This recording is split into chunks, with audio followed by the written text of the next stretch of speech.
And to save your arms and shoulders,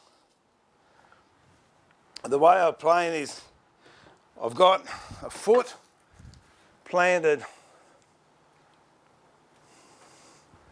about halfway along the plank. It's about halfway. And I'm back here, and then I roll my body, and it's not until the last bit that I actually use my arms. So that way you are conserving your energy and not getting sore arms into the process.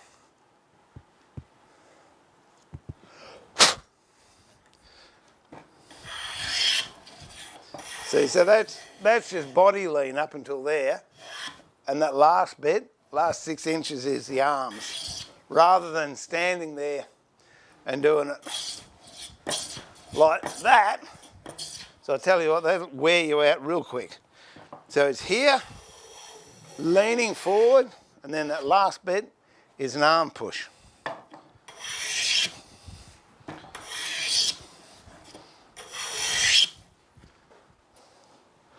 We're getting down there. Trying to flatten it out because I've got a big angle on there at the moment.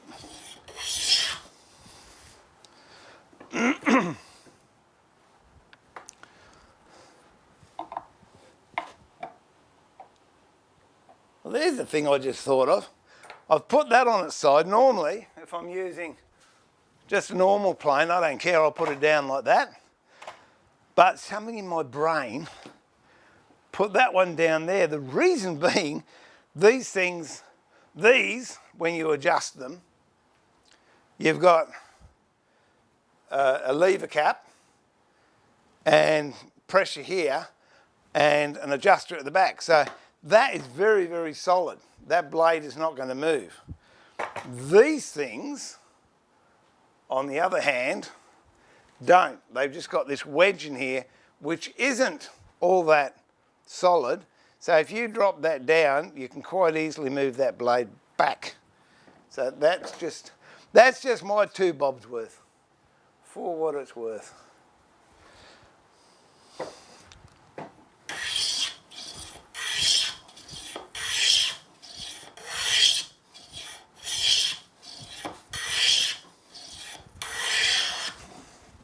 I've got to get a shot of that. That's just, I like that. I'm just going to do that here.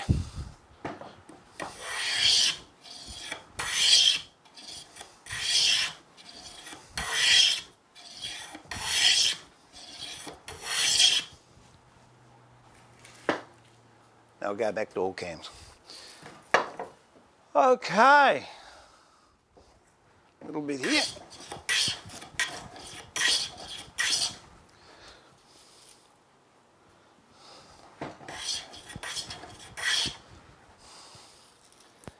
Now I want to get, that's pretty close to the line now. You can see that line. And we're pretty straight with it. And I think if I put a square on there, okay, we're out a bit, which is high on this side, which is to be expected because I'm a left-hander. If you're right-handed, it'll be high on that side and down on that side. So I'm just going to take that out, but I'm going to change planes now. I'll go to a metal body plane. If I was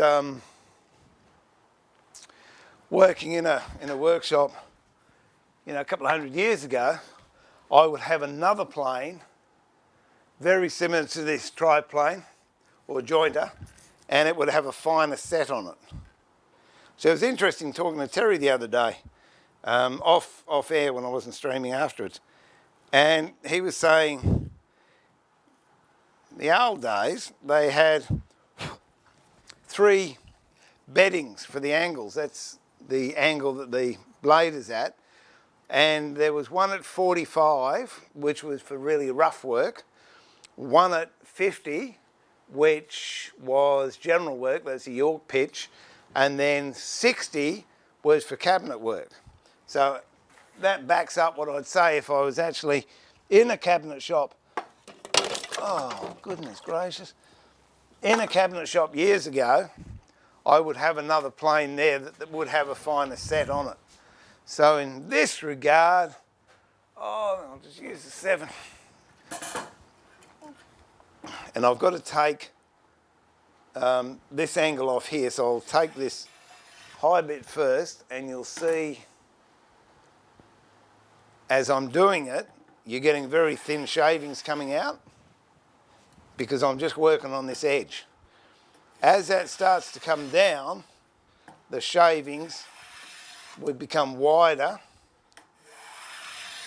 and then once I get down to a full width shaving, you can see they're getting wider now. When I come down to a full width shaving, I then know that it's square and flat.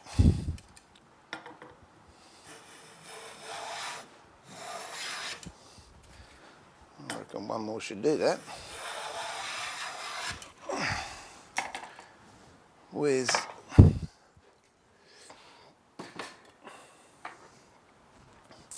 Let's see, there you go. Where's the camera?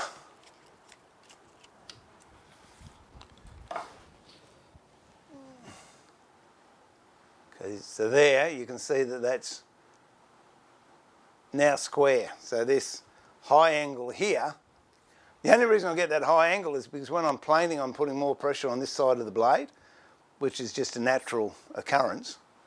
So that's it. So now we're all flat there. I've just got to take it right down to that line, which will be about 4 or 5 passes. And job done.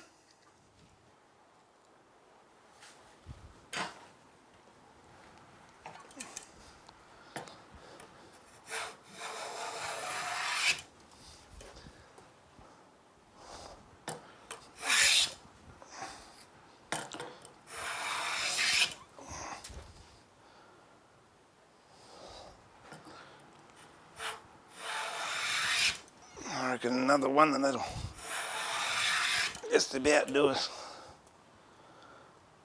One more. I've actually halved the marking line.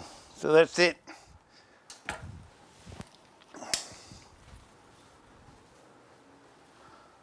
There you go, we're right on that line.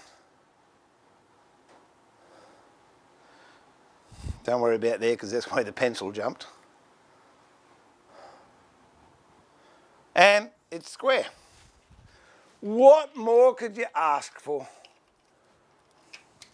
Tim Tams with your morning tea, says Trevor. All right, so that one's done. We better do it to the other one, I suppose. Where's the other one gone, Mum?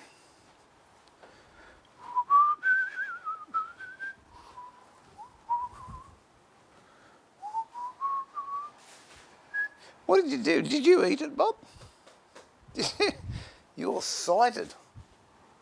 Well, it doesn't matter if not. We'll find it later. It's okay. Oh, here it is. Leaning up against there.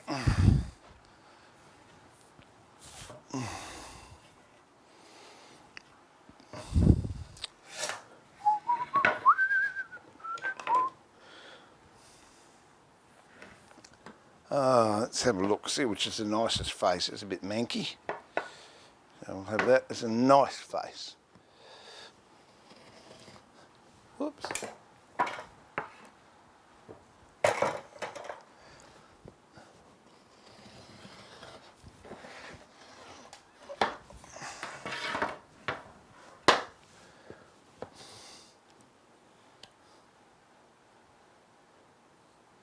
Ooh.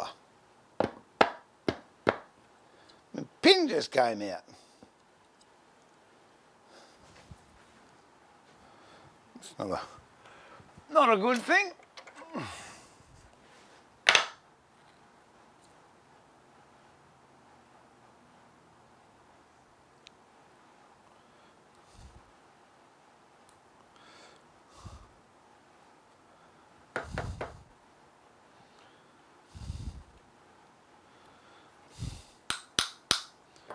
There we go.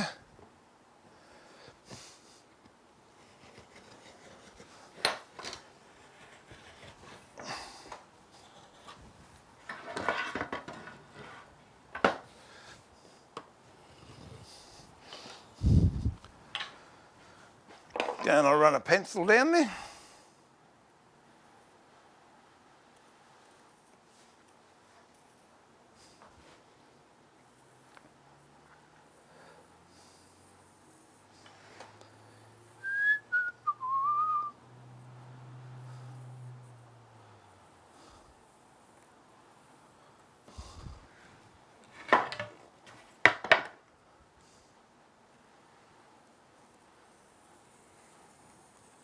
Whoop.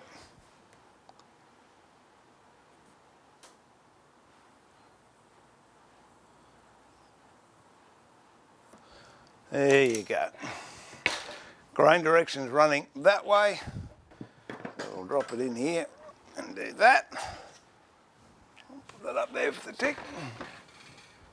I'll have a chat quick. As soon as I find my mice.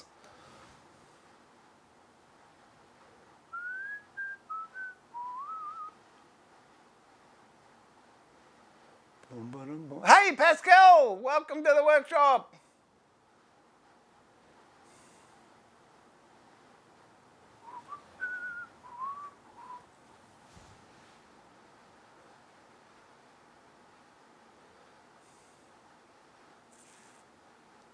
Oh, there you go. So you've ebonised your bench.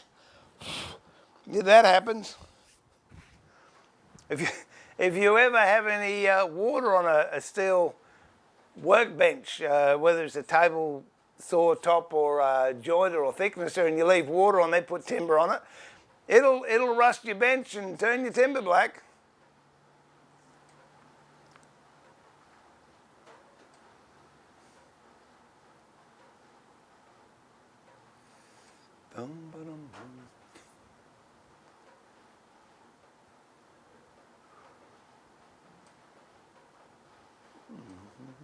So Discord's running as well. I think that's good. So chat gone, eh?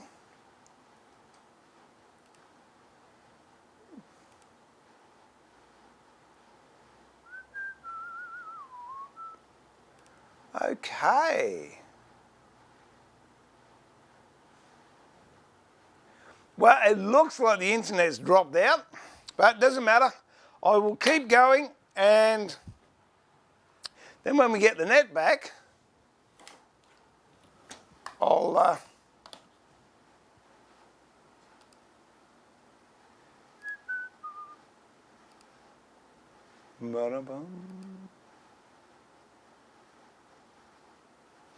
let me see.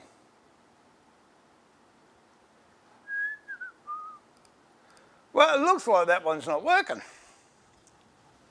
Are we back? It says I'm still streaming. Whether or not I am, I don't know.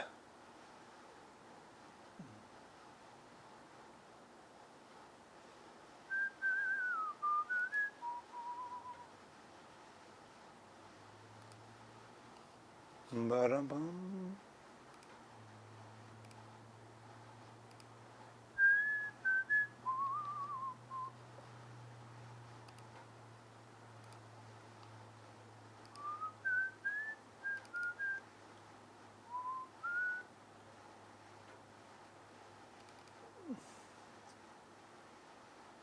Well, it says I'm live now.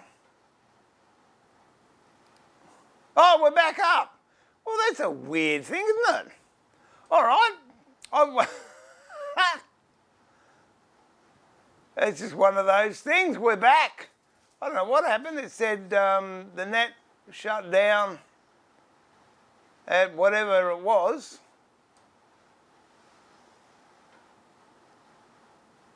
G'day, Jeff.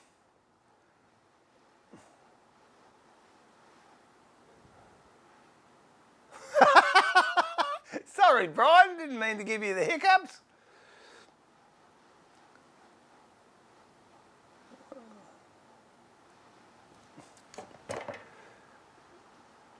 Thank you, Prunella.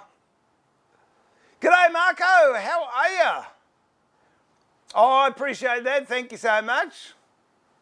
Yeah, and look, any timber's got moisture in it, Dean. It'll do it.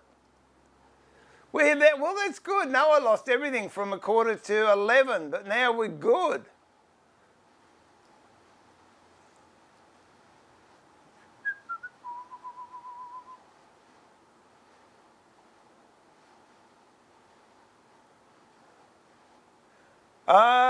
Zeno, messed around with an antique rabbit plane. Okay, don't know if I've got a rabbit plane, but, oh yes I do, look at that. Just happen to have one, just there.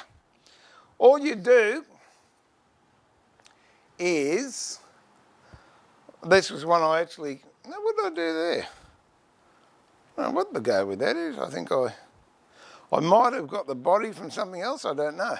But it was all warped and horribly from together.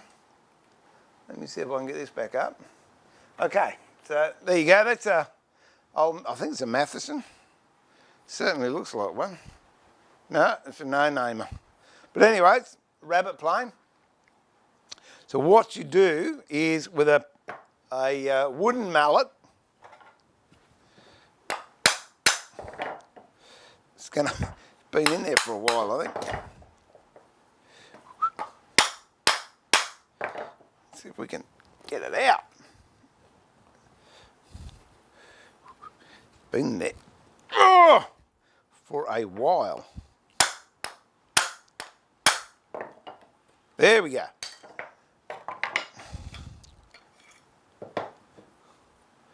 I don't know if it shows. Doesn't feel very sharp at all. Hang on, I'll just give her a lick on the old toolmanic. Just strop it a bit, see if we can get an edge up there.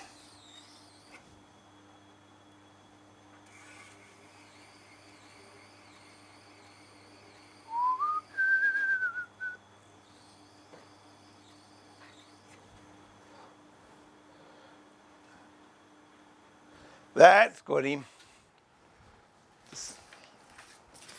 We'll see.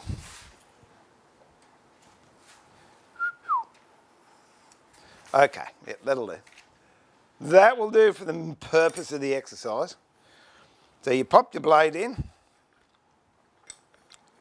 Don't put it in that way, because that's the wrong way. Put it in so the skew is going with the sole of the plane, like that. What I do is get a flat bit of timber and just put it on there like that. Then put your wedge in.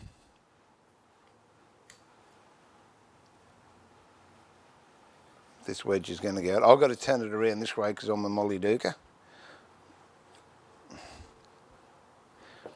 Keeping that flat on there, and also make sure the sides are parallel so the blade is not poking out one way or the other. Look down the sole until you get just a whisker of blade coming out. Hang on to that and then just tap the wedge in. And that should work. I won't try it on that stuff because that's a bit nasty. Let's try it on this one.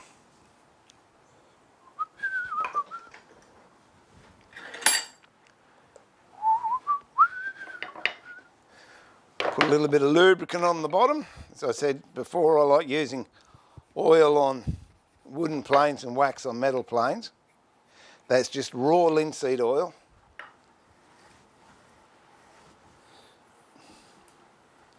Okay, so it's not cutting, so now on the blade, give it a little tap.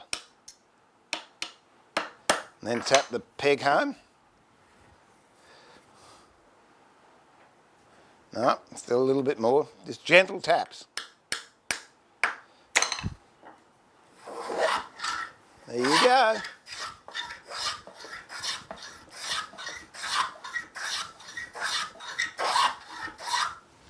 And that's it. You know, I hope that helped. That's how you set up a rabbit plane. Oh. Everything, and if you go too far and the blade's out too much, then what you do is you just tap the back of the plane and it will let the blade, shock the blade back. Or, if you can't get it, pull it all out and start again. In many cases, that's what I do. I'll try a couple of taps. If it doesn't work, I'll pull it out and start again. So there you go. See, I love that when I get questions and all of a sudden I don't know the answers to them. And I have to think.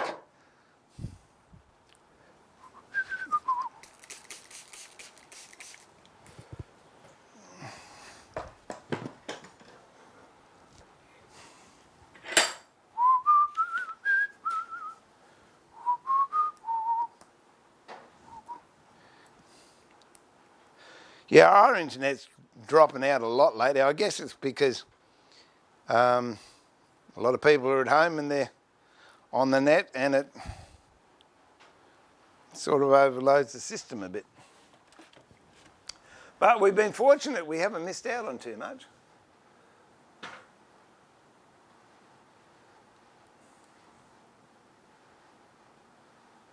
No, I still haven't got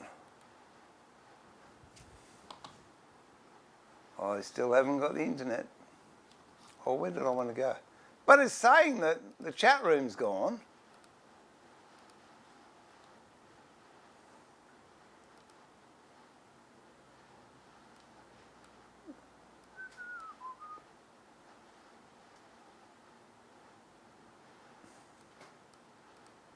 I really don't know what's happening.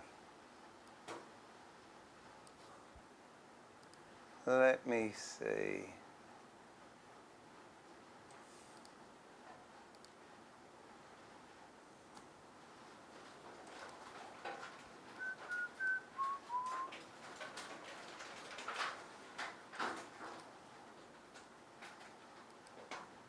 No.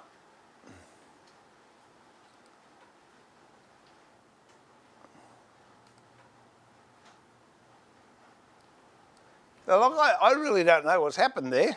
I think I'm going to have to wind this up, only because according to my computer, I'm not connected to the internet.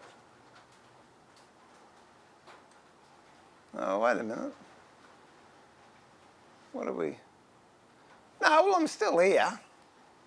Okay, well, I don't know, something's wrong with my computer, but apparently I'm still working, so I'll keep going. I'll keep going.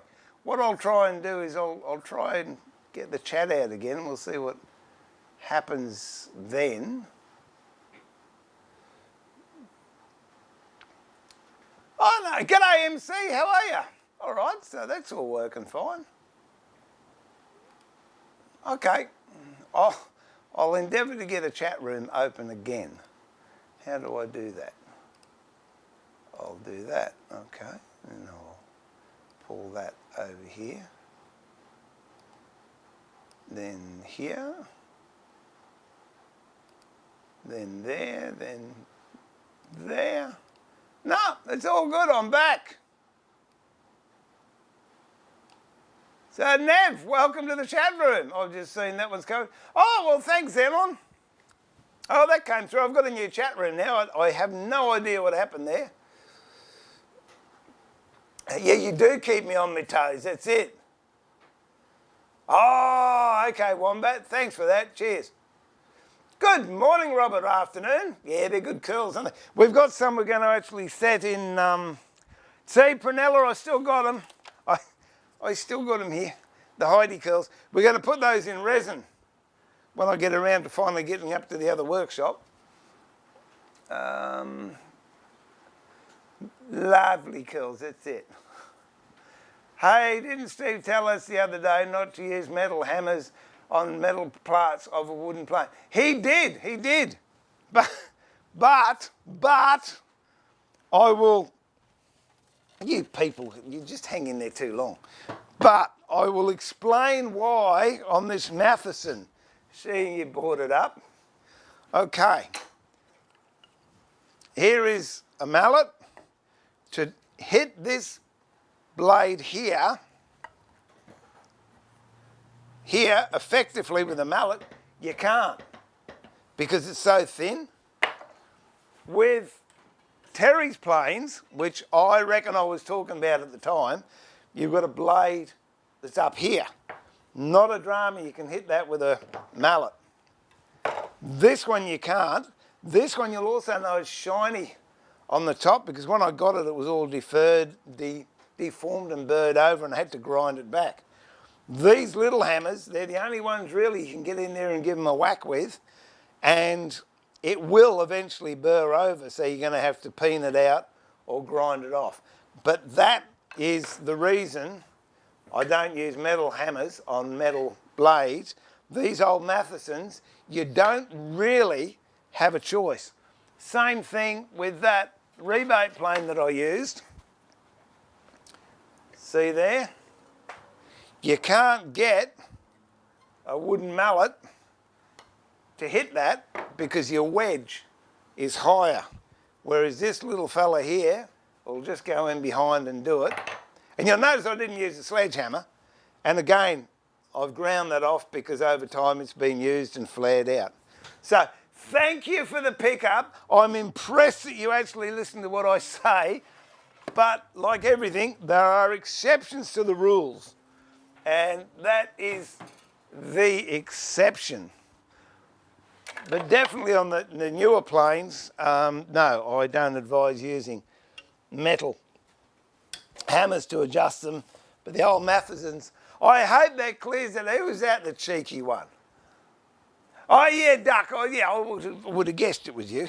But no, that's the reason, mate. As a rule, no, I don't like using metal. It's the old thing, you know, you learn very early when you're a mechanic. You don't hit something hard with something hard because then you get shattered stuff. You have a look at any blacksmithing videos and you see some of them, they got a couple of big hammers and they go, no, it's a bad idea because if they're both hard, they can shatter and explode. But when you've got molten metal, yeah, you can whack it with whatever you like. The anvil's toughened underneath, but most of the blow is going into the material you're actually hitting. I've actually got copper hammers too that I use on the anvil sometimes. So there you go.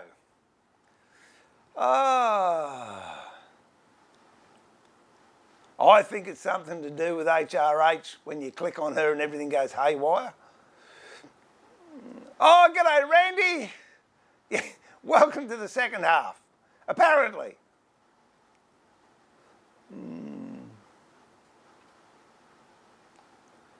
Yeah, wooden coffin planes. Again, depending, I haven't got one here. Yeah, there you go, that's one I don't have. I do think I've got a couple in the top shed. Excuse me, but I don't use them. Oh, and the other thing I was going to say, with those really thin blades, if you're using a wooden mallet like that, the thin blades, especially on the rounds and hollows and rebates, can act like nails and ruin your mallet. So that's another thing to consider. Get that on there.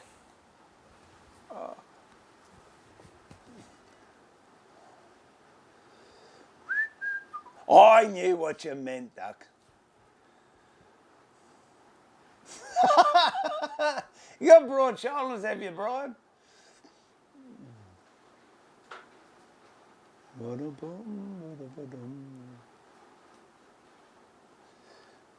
Yeah, look, I still have not got anything saying I'm connected to the internet.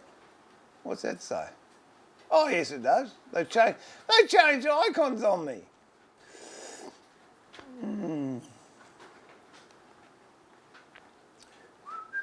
Oh, he's around, mate. Ray's around somewhere. What can I say? Oh, there you go. Well, I'm back. All right. All right. I don't know, mate. I might have said some pearls of wisdom there, Max. All right, so I'm going to do this other board with this plane. I could have snuck over the table and done it when you weren't looking. Actually, I might do that. Should I? No, I'll do this. Because I like doing this. such a nice sound.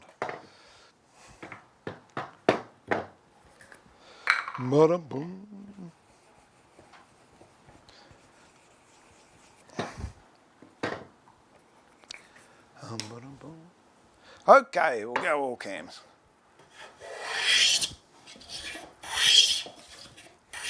Now I'm going to hold the plane at a weird angle for me, and I'll see if we end up square.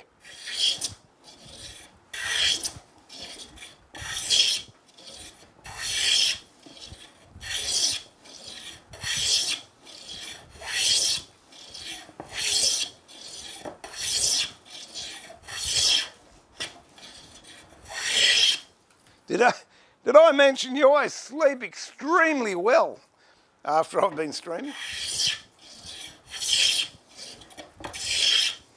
I just got to get that shot again. Gee, I love that. Just bring it up a bit. I think I'll have that at the beginning of the stream where I've got to pick a shot.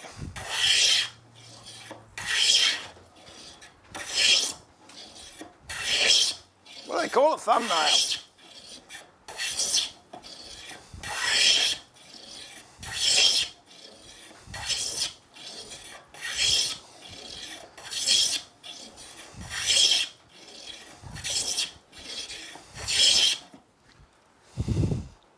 Yeah, we're getting there.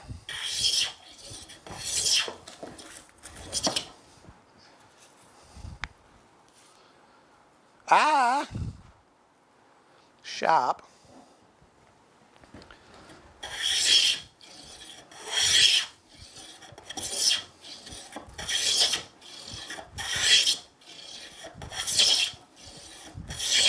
So it's a pleasure cleaning the workshop up after I've been doing this, because you just pick up handfuls of shavings instead of heaps of dust.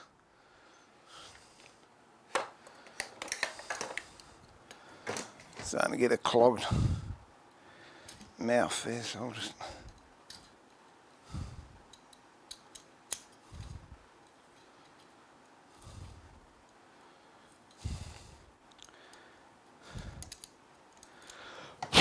And Stephen Tracy, if you're watching, or Luke and Rita, g'day, how are you?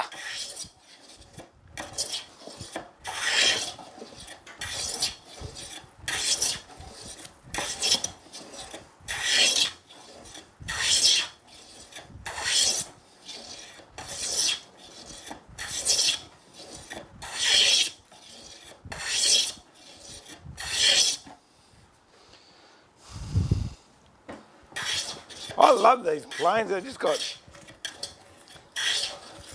something about them. And this plane, I've actually got a video of me restoring this plane. It was pretty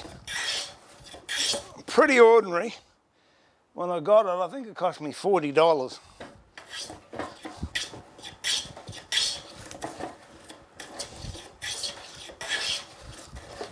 But I wouldn't sell it for $40 now.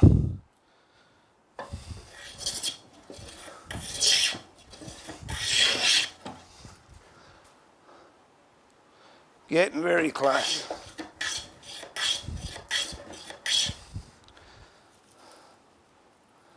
Okay, I'll go 3 of these, and then I'll get the number 7 onto it, I think. I should be able to clean it up, but just put the square over it. Okay, still high on this side. So I didn't do that good a job. Now we'll just finish these off.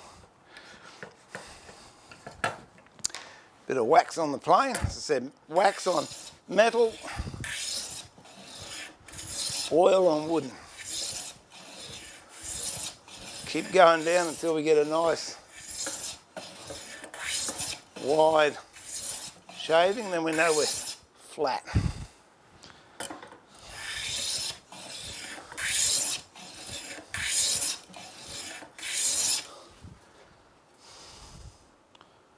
Okay.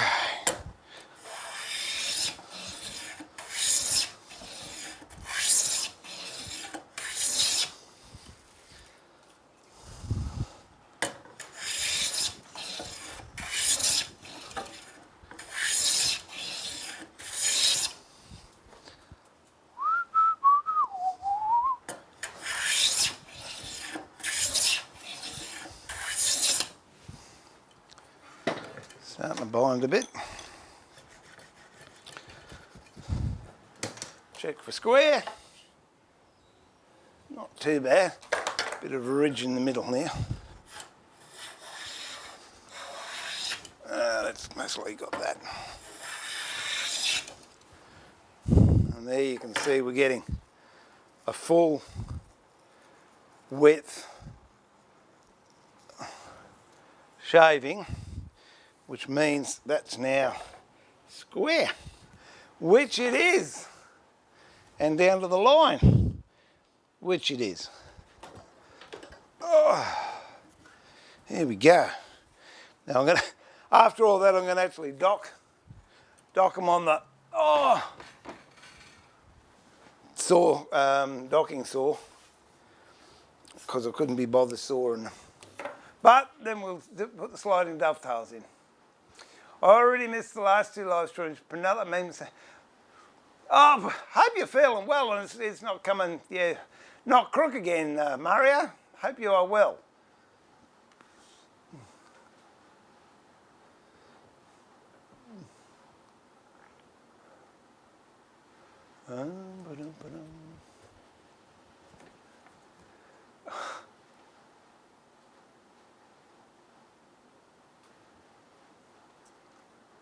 I'm just going back a couple of minutes, 4 minutes to be exact. Hey, Rendell!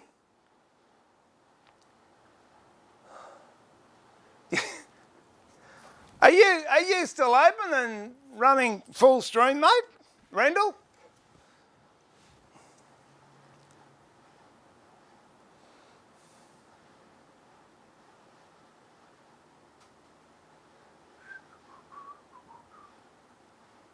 Ba-da-bum.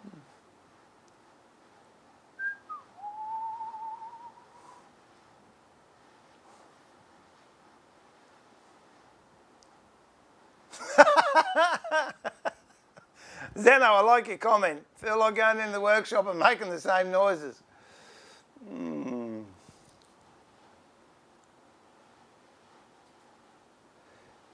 Randy, Steve, can you lay out the dimensions of the wedge for that plane and email them to me? I'd like to make one for the one I'm refurbishing. Yeah, mate, all right. Just give me a couple of days if you can, because as you can imagine, I'm a bit snowed under. But what I'll do, I'll take it out, draw it, profile, and also the shape. And take a couple of photos. How's that? Hey, we aim to please. Yeah, good on you, Randall. Rendell, not Randall.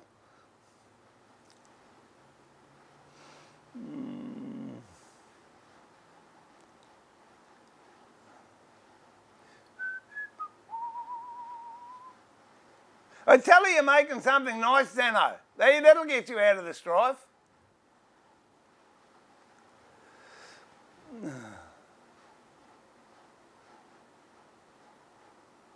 No, never, doesn't seem to. It just acts as a lubricant. Same thing goes though if you put oil on the front only, if you're going to glue it together that way, you've got oil on there as a lubricant and then the blade comes along, takes it off and you've got a clear surface. That's the same with wax. But no, I've never had the problem with it staining, Nev. And it's only a smear. It's the smallest of smears. And as I said, no, most of the time you take it all off anyway with your plane. Or you can, as I did there, I lubed that all the way down. And then the final cut, if it was going to be glued, I would get a plane, put wax on the front, not on the back, and then I'd have a clear gluing surface. And it wouldn't be any stains there.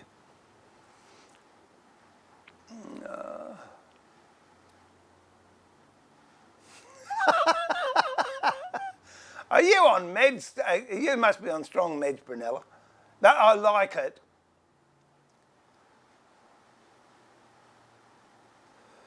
I've never tried oil on a saw. I generally use wax on a saw. But anyway, whatever works. It's only there as a lubricant.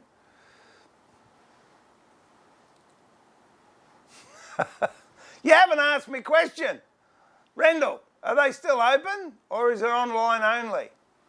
You don't have to say who it is, but just, are you open? Hey Roscoe, how are you? Hey James. All right, what am I going to do? I'm going to cut this and then we'll lay out a sliding dovetail. There you go.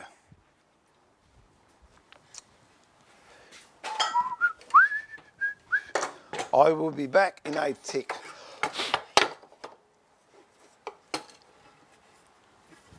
Boom, boom, boom, boom, boom, boom, boom, boom, boom, boom, boom, boom.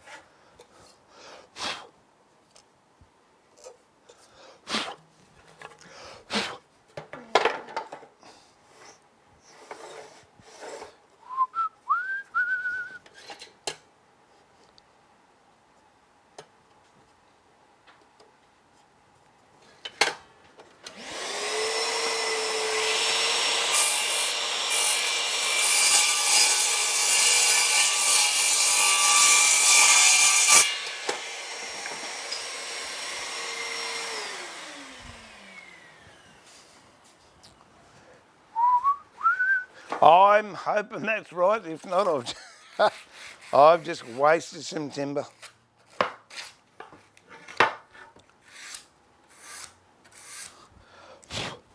Now, I've got the work out.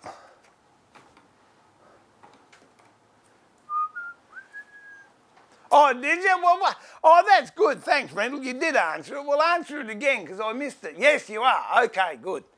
Because I'm thinking I might get some more, what's that stuff called? Thingamajiggle stuff. This stuff, Tide Bond. I want a couple more bottles. My usual supply is out. All right, first thing first, we've got to take this down to the widest part of the thing. I've already put the slide in, which I've got to work out which is which now. Boom, boom, boom, boom. Boom, boom, boom. Boom, boom, boom. Okay, so is that one? Okay. That one's that one. So that's the sliding dovetail. They lock in. So this one we have to make, and for that we'll go the depth of that, which is there. So this one's good. We'll do that one, and this one can be that one. Okay. And this is, I'll mark that as front. So we'll put slide it in from the front to the back. It really doesn't matter if you go from front to back or back to front in this particular case, because it's going to have cover strips up here anyway, which we will put on.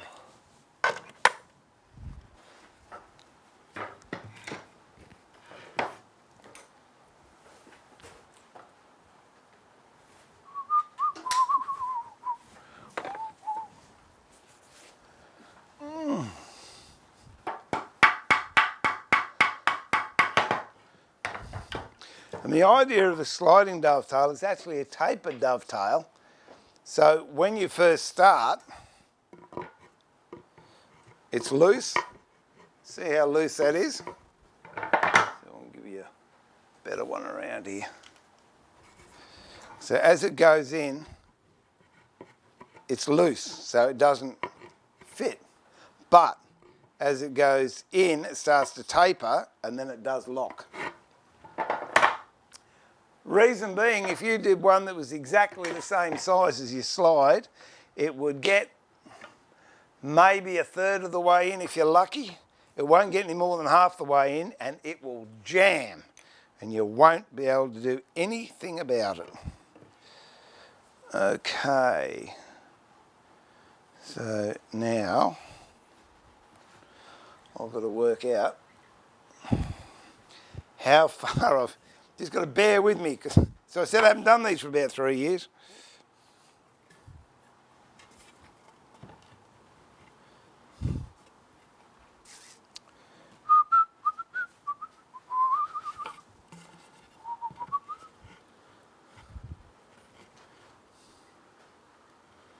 Okay, so I've got to come down the depth of the width. Does that make sense?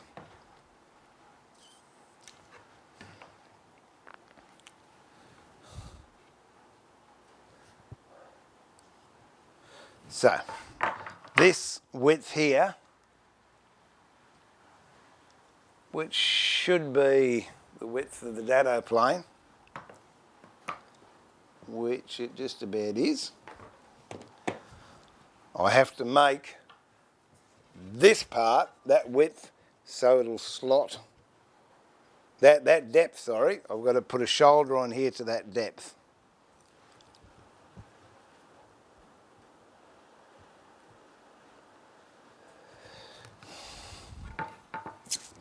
Now, I'll tell you what. Oh, Bob. So I don't want to be thinking about you at the moment. Whoops, that's the way, mate. There you go.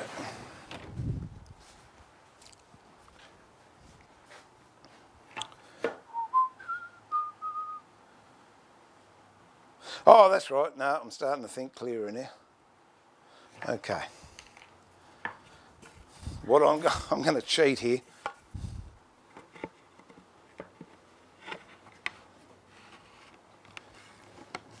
All right. So I have to come down to that depth there.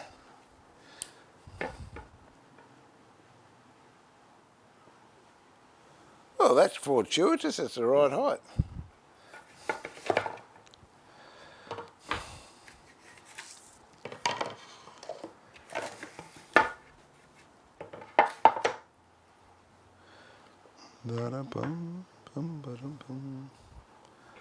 Okay, I've got a fence. It's easier when you do them from scratch, but I want to get this one done first. I've got a fence that I can clamp on there, which is this. And that goes up onto that line.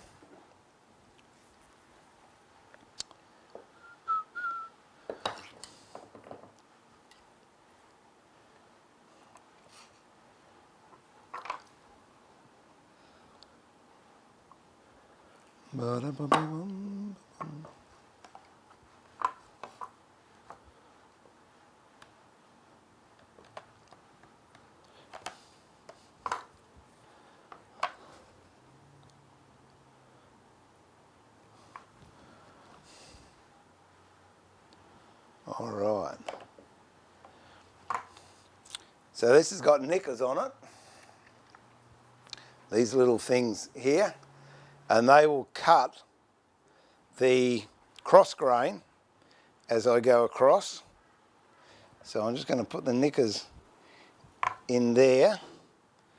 This has got a fence on it.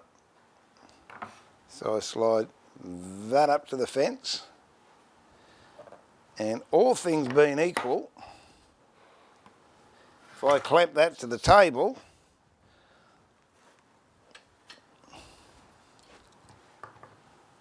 I should be able to cut that dado down to the right depth. Just run a test one along. I'll bring that knicker up a bit.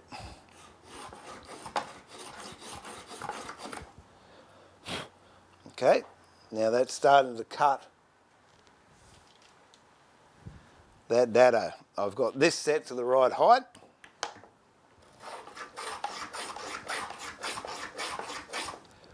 And see this stuff here, that means the nicker's not down far enough. So I'll bring it down a bit and we should get rid of all that.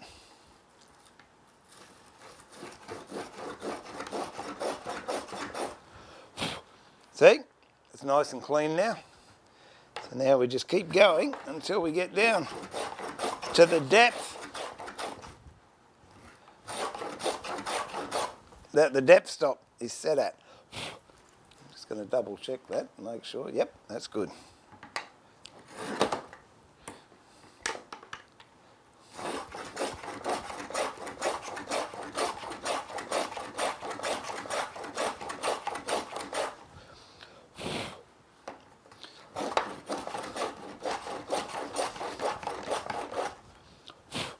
That would appear to be it because I'm not cutting anymore.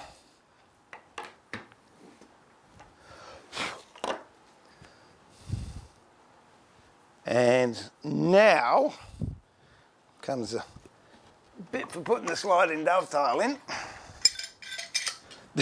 This could crash. I'm not saying this is going to work. Could crash. Now I want the fattest bit out this end.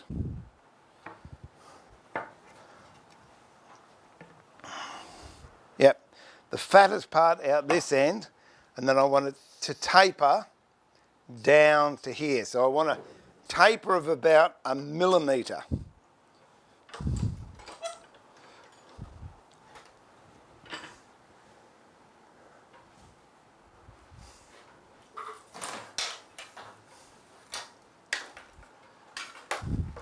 And again, I did have a little jig made up for this, but it has gone the way of the dodo, so we'll just mark it here.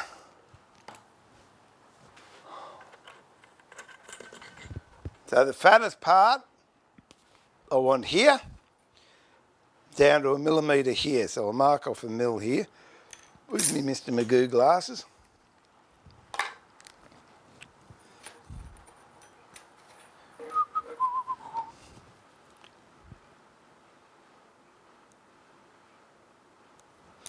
I'll just sharpen the pencil because I want a really, really sharp point for this.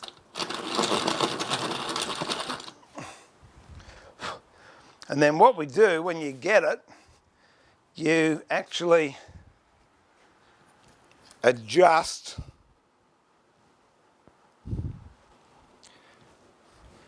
the slide to take the dovetail. Let me try one with a bit of, so that's got wet and dry on the back, and that will stop it from slipping.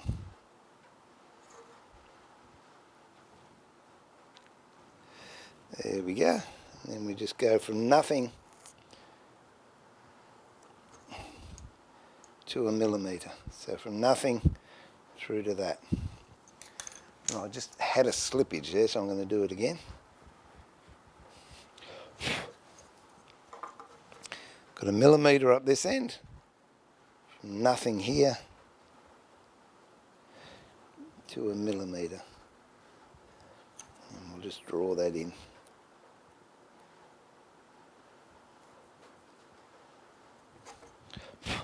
All right. Use a side rebate plane with a dovetail fence on it, which is this one here. If you're right-handed, use the right-handed one. If you're left-handed, use the left-handed one. We've got to start here. Hang on. Oh, I might change it over. Because I want to go from here to nothing.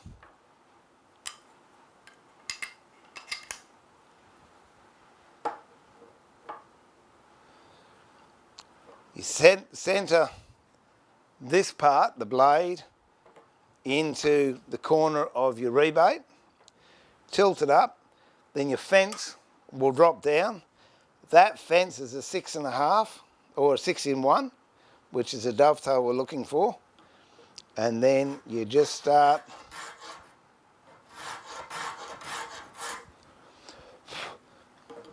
cutting away.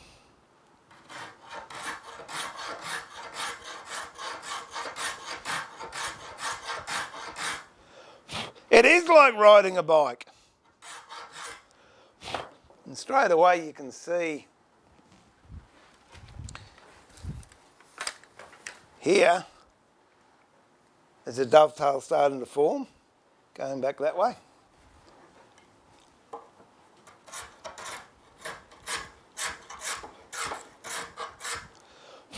If you don't want it to break out on the ends, just knock the corner out. As I said, it doesn't really matter because this is going to get covered up anyway, but if you just take that little corner off,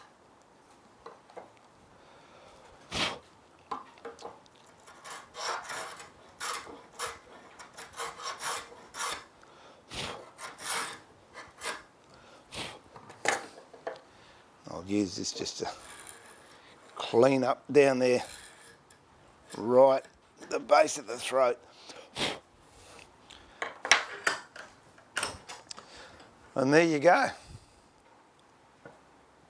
There is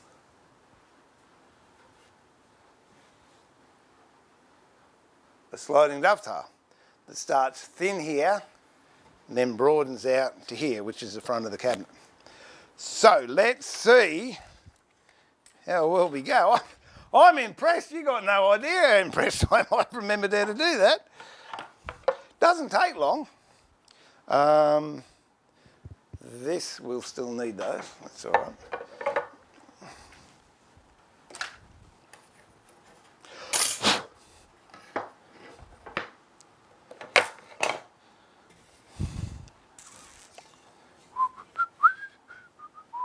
Okay, so that's the front, that's the front, that's the front.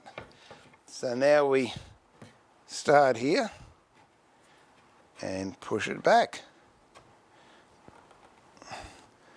It's not as tight as I'd like, but it's all right. There you go. I'd like it a bit tighter, but basically that's it. If I had done this slide when I done this, it would have been a tighter fit, but that's a pretty good fit. And as you can tell, it's not going to fall out. And the idea of the sliding dovetails is it keeps your cabinet side strong, and it also prevents the timber from bowing. What we'll do, we'll actually do a couple on here. I think I'll do this one as well. And it stops it from bowing because it actually locks into place. Oh, there you go. Well, hi to girlfriend. Julian, girlfriend says hi all. Oh, what's your girlfriend's name? Then I will say good day to her. G'day, T-Bone.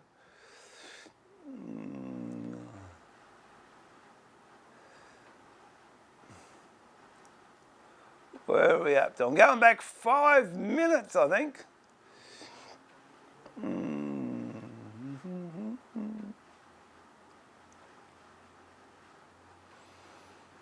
Bum ba da bum bum.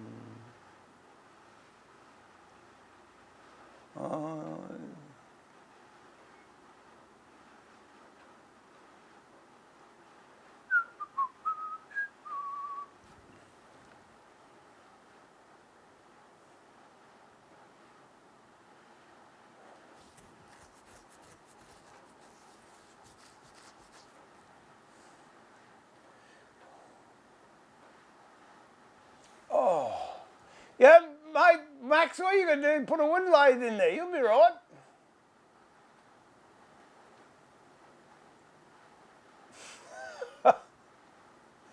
Yeah, you mean migrate to the northern hemisphere?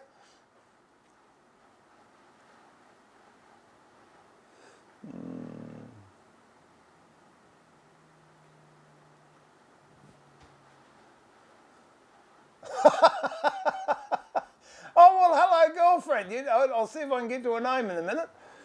Zeno, that is.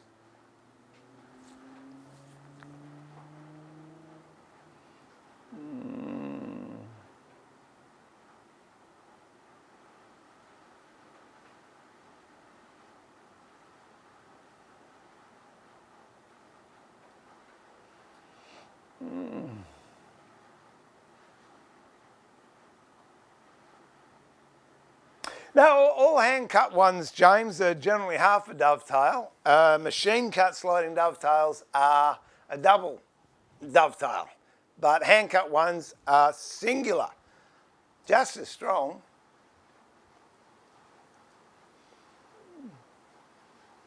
Hey, Wolfie, how are you? Nice to see you drop in again.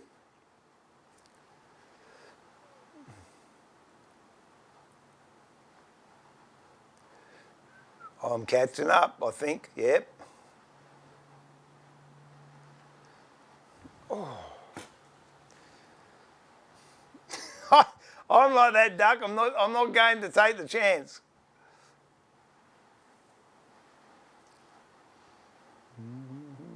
Hey, Dennis.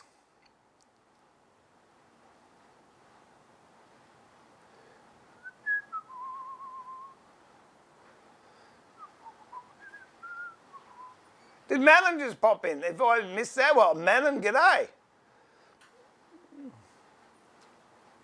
Oh, there you go. Well, there you go. There's hard energy out to you, Manon. Thanks for joining us and spending your evening or early morning with you back. I don't have the coffin plate. I've got one up in the other shed, I think, somewhere, but I've only ever used one once, I think.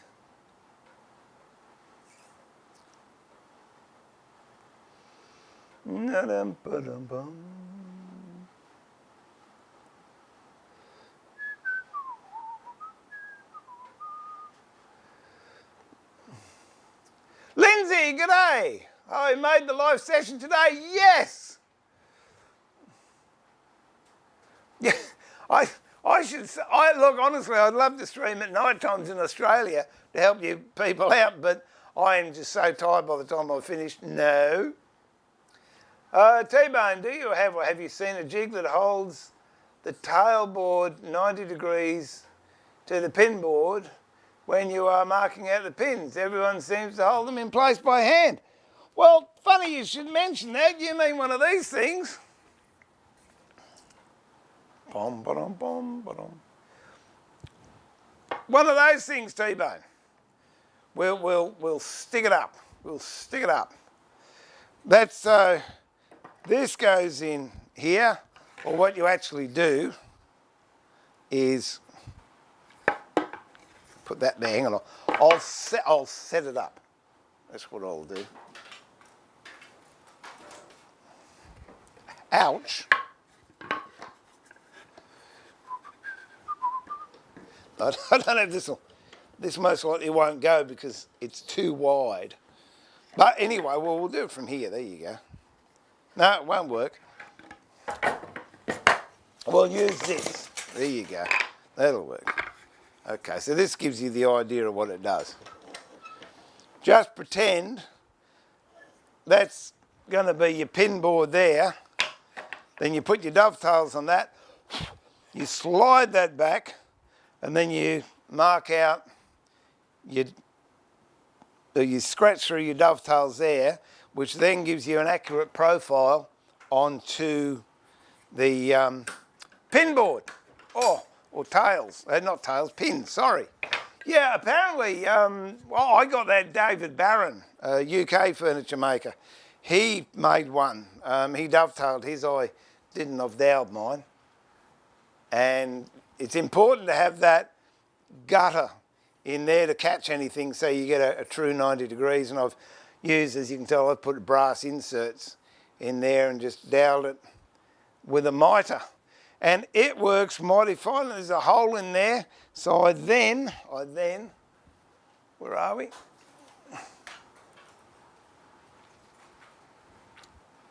I then put it over that nail there. And it sits there underneath my bench. And that's a bench hook. And there's some eye muffs, a couple of mallets. There you go. Not often I show people under my bench. But I will show you. Look at that. Doesn't that look absolutely... Where are we? Awesome. Look at those shavings. They're it. They're the business. You can't say we don't do real woodwork here. Ah.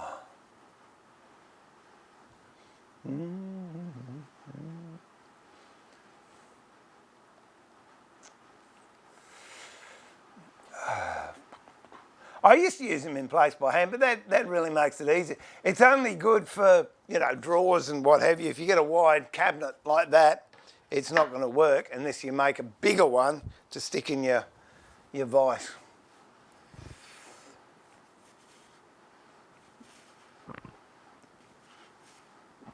Oh, excuse me. What they were asking about you, Ray. They were asking, MC wanted to know where you were.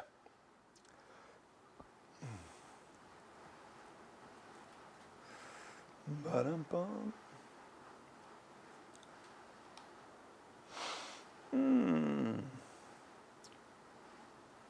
Alice Cooper, there you go. I liked Alice Cooper, he was good.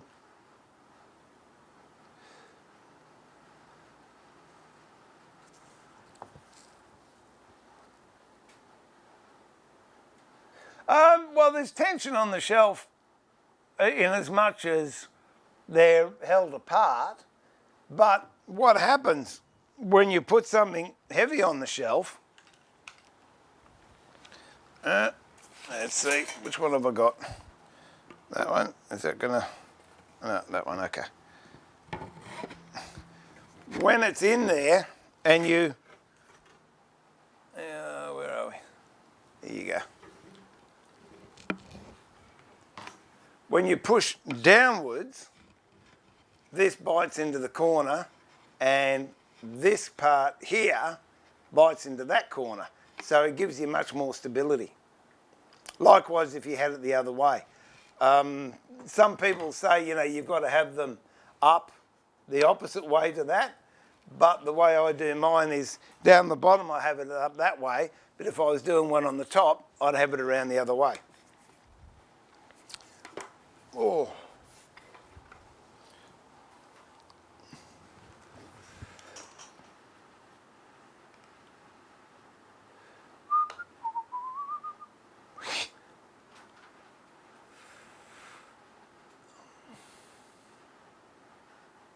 Good night, John. Hope your back gets better, mate.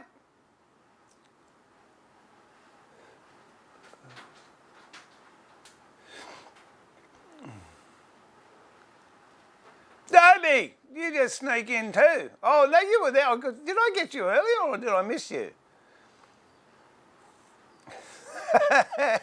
It's a dog, isn't it? Just in case people are wondering, Max has a love-hate relationship with a lathe. He loves to hate them.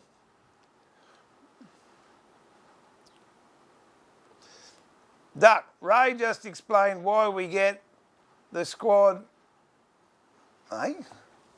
I don't get that one, Duck. Ray just explained why we get the squad on the planing. Oh, let me go back up here. Wide shavings means flat. Well, not necessarily.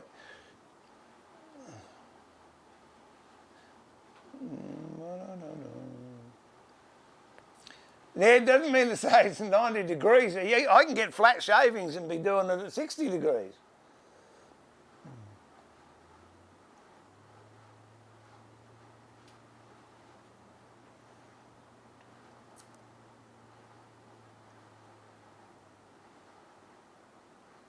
No, you just need to adjust your stance, Ray, when you're using it.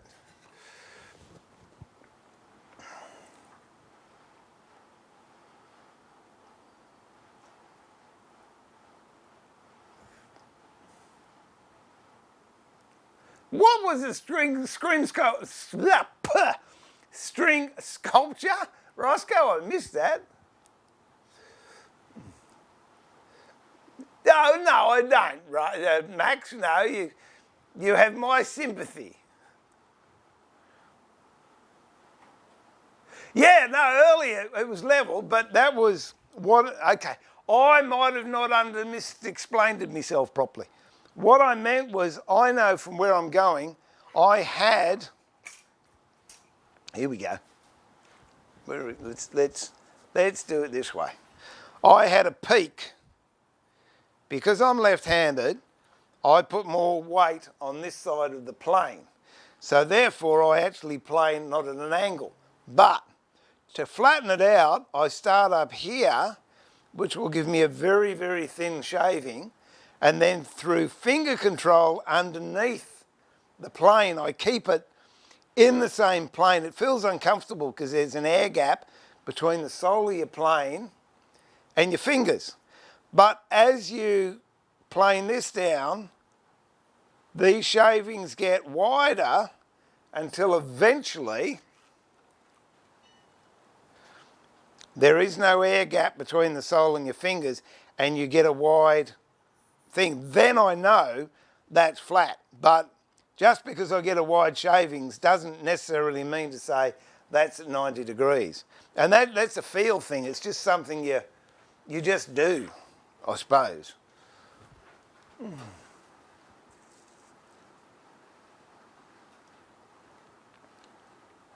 If you want a box with a top on it when you glue it, do you saw it open by hand to create a lid or a table saw? I personally use a table saw, but I did do it a couple of days ago. Someone asked me to do it with a handsaw. It can be done. It's much easier on a table saw. I would take a table saw over a bandsaw, but when you, I guess this is what you're talking about. I've got one here somewhere. Oh yeah, this one up. Yeah, I've got to have one here somewhere. Here you go. These have got to get done one of these days. So there's a box, got a raised panel in it, but it hasn't been cut off. Oh, that was the one I started to do by hand. There you go. So what you do is you cut, but do not cut all the way through. Leave half a mil or 0.7 of a mil in there before cutting it out, because what happens if you cut all the way through, when you come down to this part here, on the last cut, these two pieces will come together and catch in the back of the saw, and you'll get an extra bit of cutout there you didn't want before. Which way is that looking? That's good. I don't know. There you go. Yeah, so set, your width of your timber, set the depth of your saw cut to within about 0.7 of a mil of the depth of your timber, then cut all the way around, and then the last little bit you can cut just using a knife. So there you go. I knew I did that earlier on. Oh,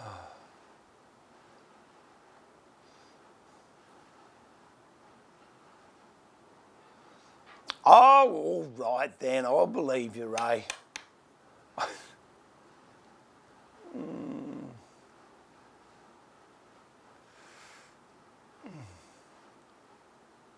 I don't like using bandsaws to cut box tops off. I have in the past, but I don't particularly like it because there's this thing called blade wander, and you can really make a mess of your box.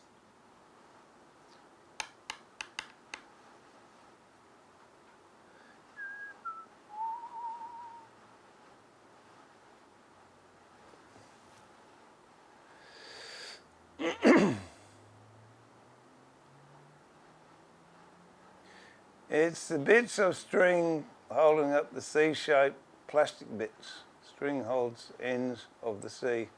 Oh, okay.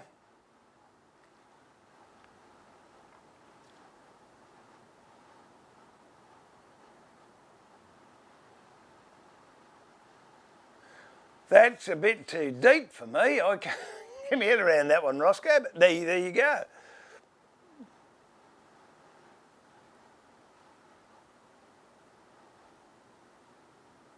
Yeah, well, that's the other thing, Ray. If your vise is wonky, just put a couple of jaws in there, it's going to square it up. Oh, well, we missed you, Tango. We had a bit of dramas too. We dropped out, but apparently we're back, we're good.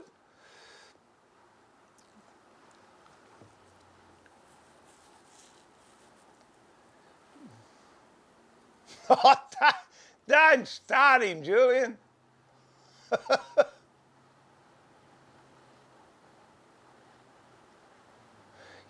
Yeah, that gives you a bit of a nasty fright.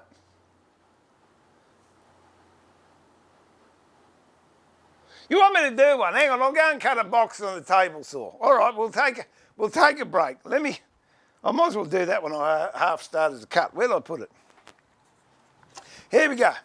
We'll cut this one on the table saw. I'll just go and set the fence up, and then I'll show you the little tricks I do to make sure I get a nice cut. Oh, let me just move this over to there.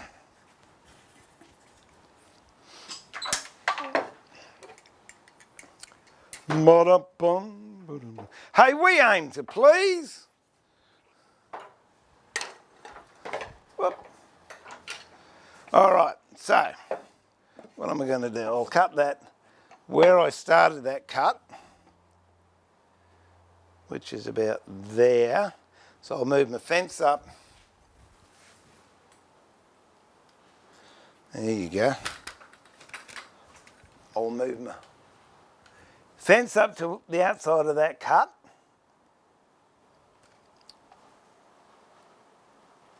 No, actually I'm going to go from the other side.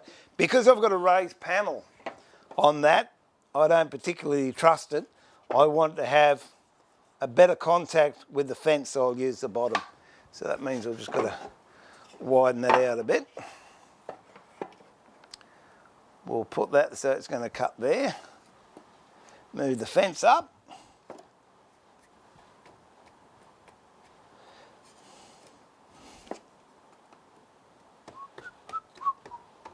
I want to actually get a little bit of that cut that I started there as well. Okay, so we'll lock that down. Now, I know the thickness of that box is the thickness of the top. So let me get a pair of verniers and check that measurement, and also grab some tape. All right, so this thickness here, whatever that is, I don't really care what it is, but I'm going to set the saw so it is just below that thickness. So that's right on it there, I think. There you go. Now I'm going to drop it down just a fraction. So that's just below the thickness of that timber. The other thing I do, which really helps when you're cutting off a box lid on a saw, get some masking tape and put it where you're going to be cutting. What that does, it prevents the saw from splintering the timber as it's going out. Alrighty, so masking tape around where you're going to cut it. I'm going to take this knife over with me. I'm going to do a test cut down one side, and what I want to do is get this knife to just pierce what's left. If it doesn't, then I'll take another cut a fraction deeper. So here we go.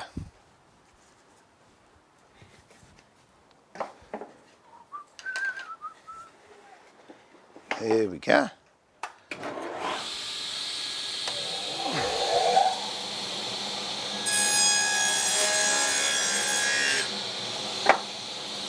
I'm just going to take this knife, that goes through, it doesn't. If I give it a bit of a push, it will. That'll do me. I could go a little bit deeper if I wanted, but that's good enough. So now down there,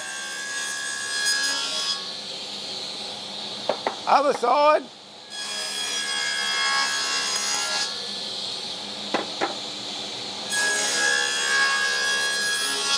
And the last one. If you cut all the way through, this last one is dangerous because when that bit goes through, it'll actually clamp on the blade, and as Brian said, can give you a kickback, which isn't very nice, and also cuts into the box. So now we go back over here, and what I can do is either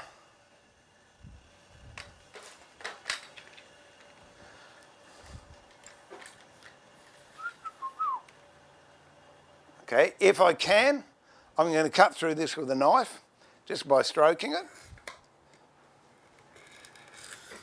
which is working fine. You can hear it.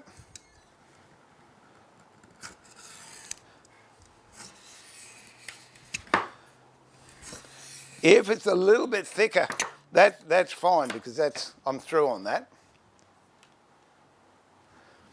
If it's a little bit harder to do, just grab yourself a saw. It doesn't have to be a Japanese saw, just any type of saw. And then you can just cut through it like that. If you cut down the middle of the slot, you're not going to damage the box, and what you're going to be left with is just a little piece you've got to clean up, which I'll show you how to do that in a minute. All right, and there's your box. So you've got these little bits here to clean up, but you haven't got any damage around there. With that, just grab a chisel if you like, and you can just take that off. Or the other thing I use is, let me just move this stuff, is a block. Oh, it's got 60 grit sanding paper on one side, and all I do with that, I'll just take this chunky stuff off.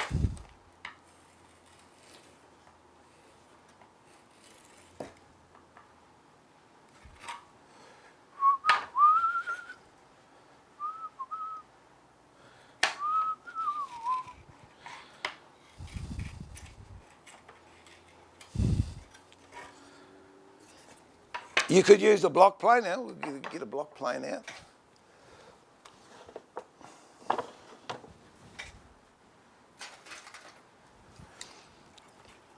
You could use a block plane just to don't take it all the way down. All you're doing is removing the chunky bits. So block plane or a nice sharp chisel will do the same thing. And then when you've got most of the chunky bits off, that'll just snap. Always go in the direction of the grain.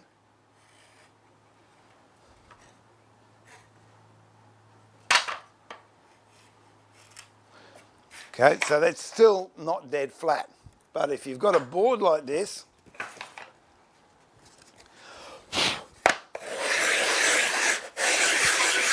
and then change 90 degrees. So I go 3, 3, change 90 degrees. 3, 3, 90 degrees. 3, 3. And if you have a look at that, that now is dead flat. So we'll get on this. This one's going to be noisy.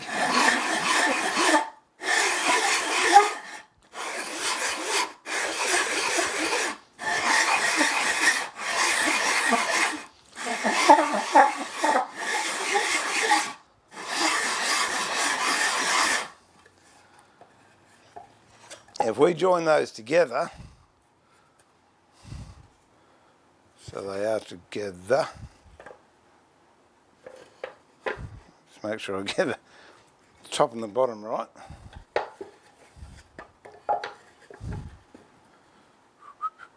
There you go. If you join those together, we'll take the masking tape off so you can see.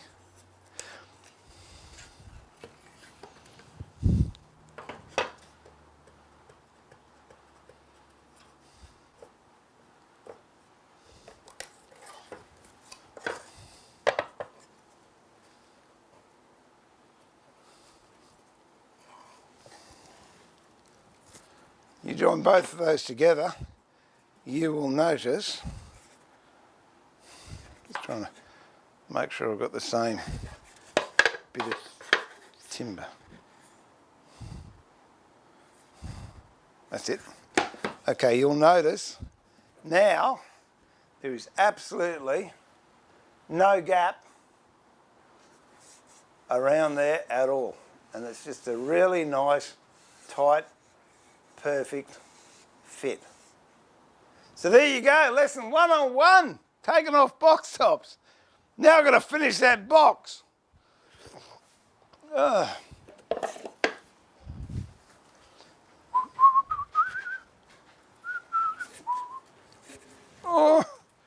I keep looking at this chair repair. I'm going to have to get back to it soon.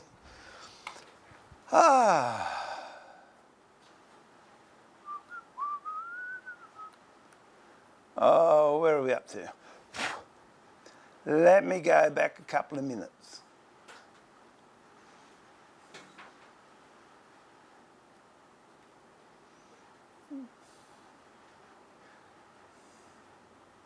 Oh yeah, the Lamborghini, that's the one.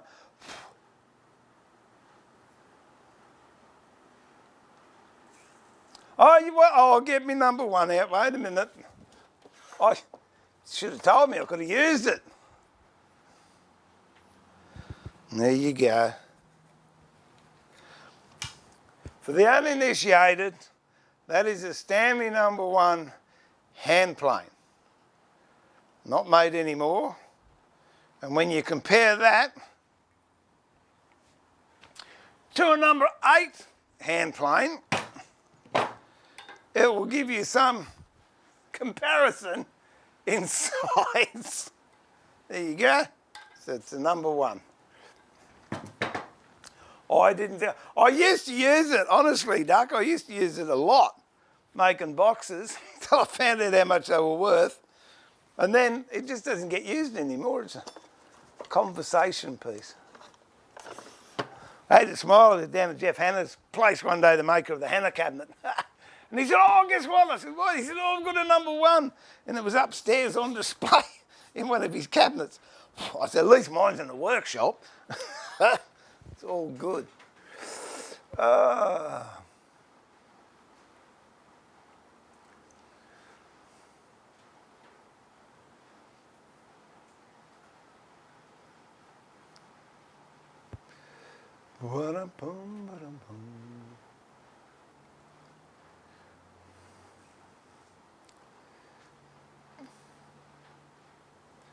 Oh, what's that? Tomorrow might be time to recondition the old block.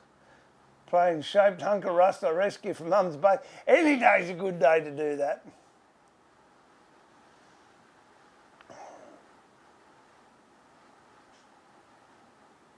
Oh, there you go, Santa. Never seen one before. Well, it works too.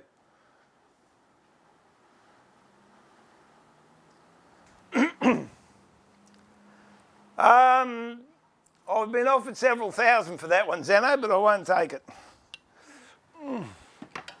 Because then I wouldn't have a full set, because I've got a number 1, 2, 3, 4, 5 1/4, 5, 5 1/2, 6, 7, and an 8.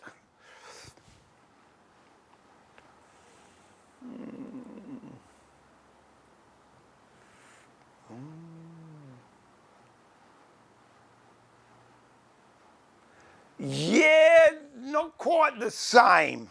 Hasn't got the patronage. Lee Nelson make them too, actually, which is interesting to know.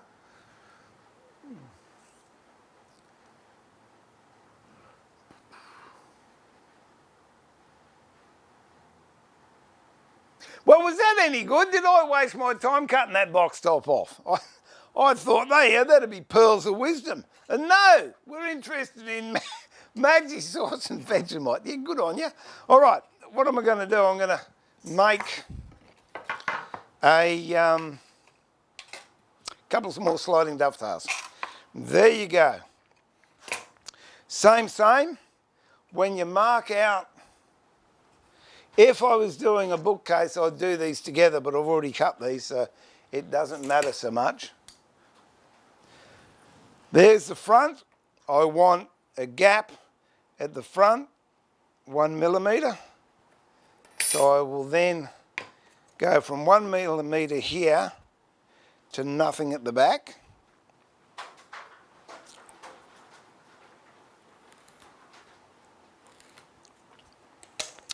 And what can I set that up in?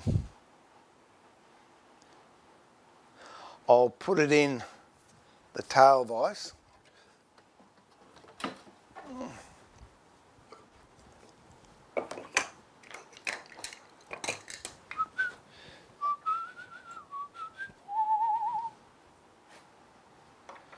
There we go.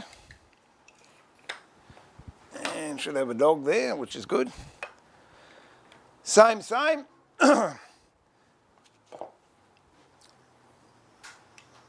rebate plane with the fence on it.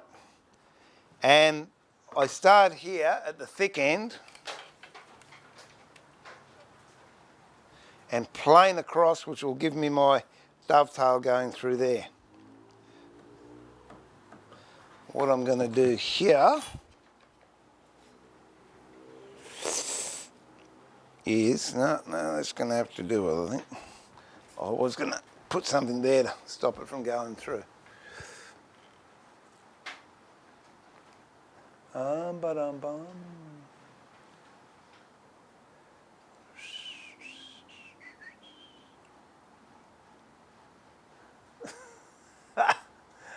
Send one over here, Duck, if you get another one.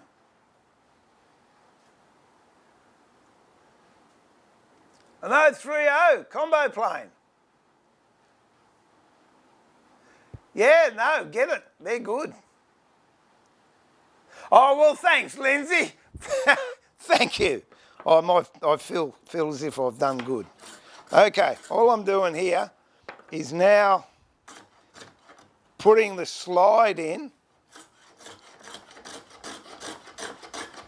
I'm taking an amount out here, which is where it's going to go in, and then it goes down to nothing on this end.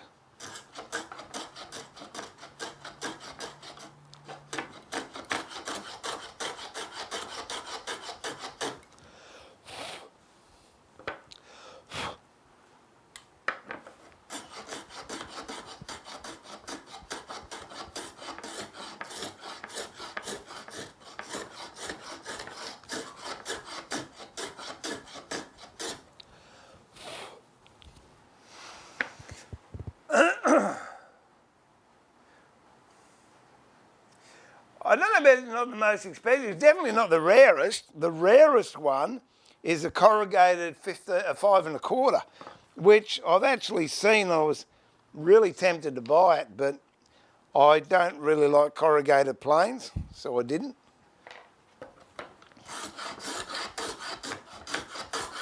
I think it's just the one that captures the imagination of people. And again, if I don't want tear out here, which I don't, I'm just going to knock that corner off there so it won't split out on me.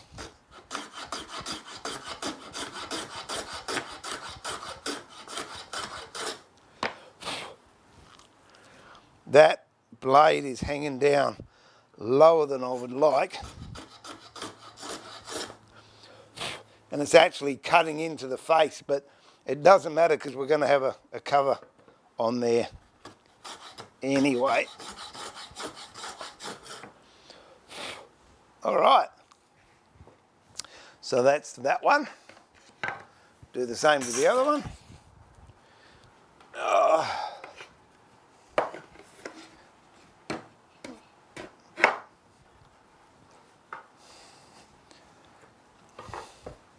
Mark out. Oh, it's interesting. What do I do with that one? I'm hoping I put it on the right side. Where is it?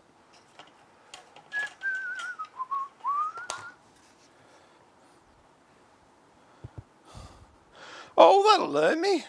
Doesn't matter. So this one I've got the tail pointing down. This one I've got the tail pointing up. But it really doesn't matter providing you do the same to both. So this one I want millimetre there and back. That's all right. It's like those things, if you make a mistake, providing you duplicate the mistake twice, you'll get away with it. Okay, so we'll put this one in here.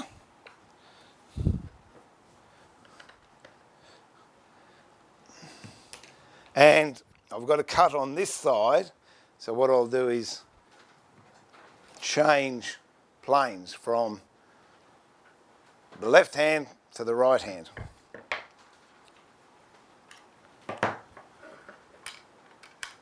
And Terry said he makes these dovetail fences in all different angles, so you can get a 8 in 1 and 7 in 1, whatever you desire.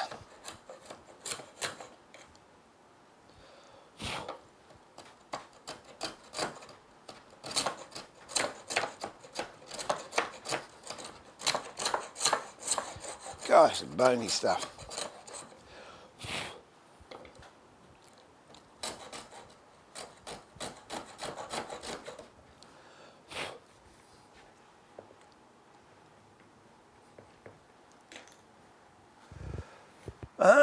Let me have a chin wag.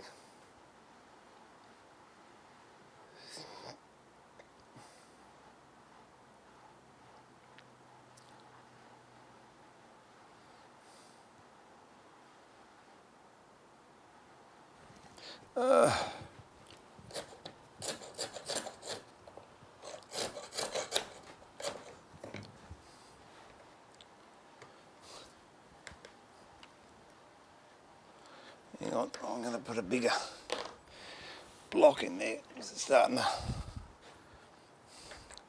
fold up on me. There we go.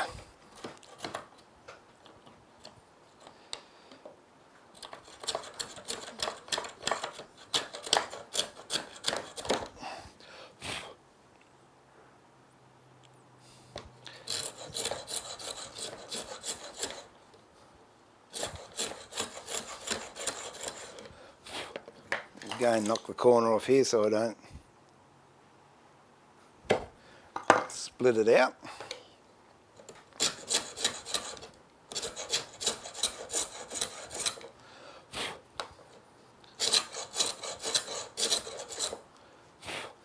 All right, that one looks all right. Just drop that down a little bit more actually.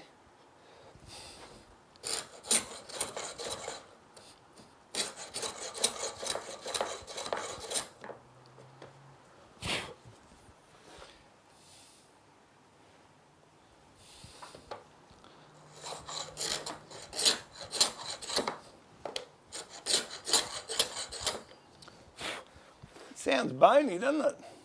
It is. Extremely.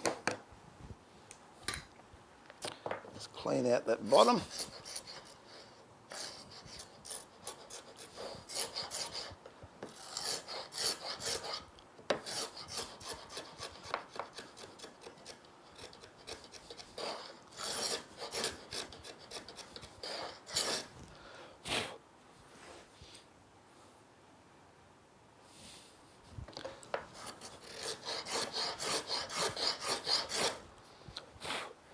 Got a ridge in there, I don't know how I got that. Might not have the plane seated properly.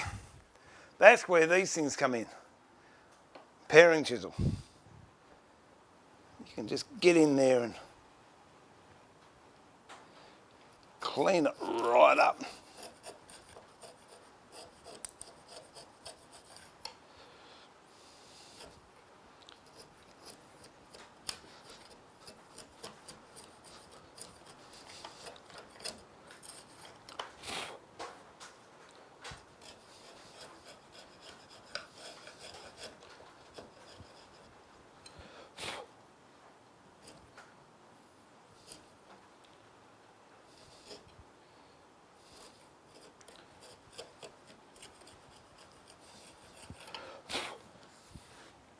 And there we go. Another sliding dovetail. I'm hoping, against hope, I've got enough room on this to actually, heaps of room. So I'm going to cut these to the same width as this. Go over to the saw over there and do that.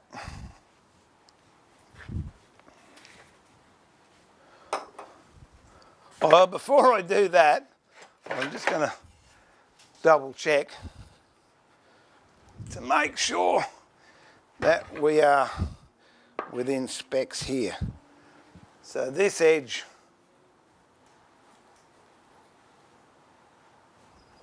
here has to line up there, and the other side, I don't know if it does or not, let's have a look. Should line, oh look at that, how good's that? Lines right up on that line, so no, everything's good, everything's good. So I can dock that to length now.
All good to go.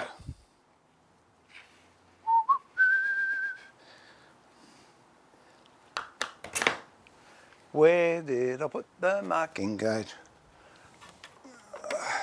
Ow.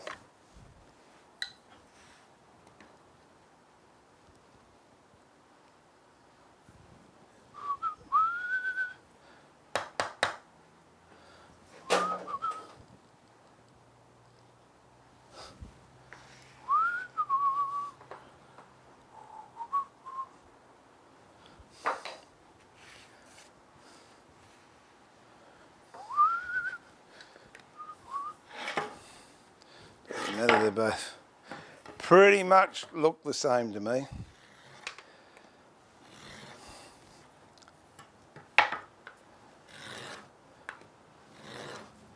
Mark that one, doesn't matter which one we do first.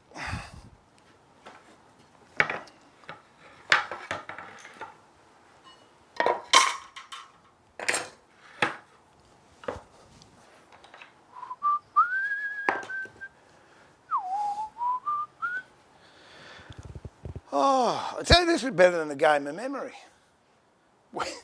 Where do I put the fence?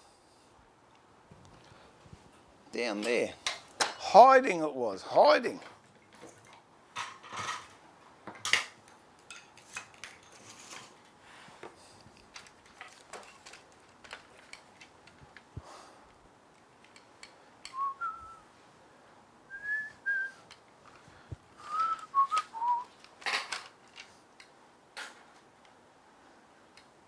There we go.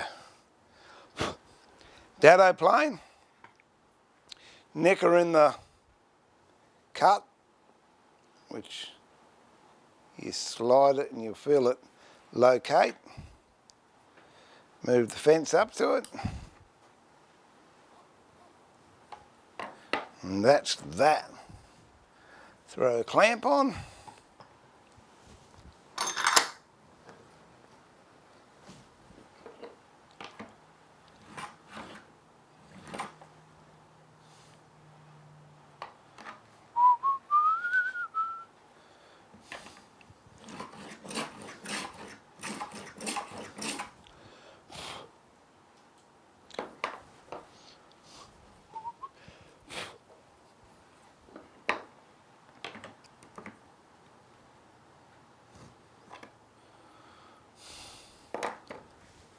coming out square, why not?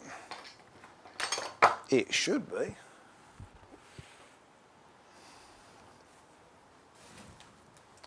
Oh dear.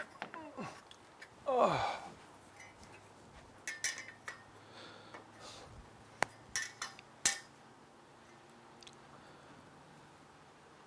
Well, for all intents and purposes, that's square as far as I'm concerned.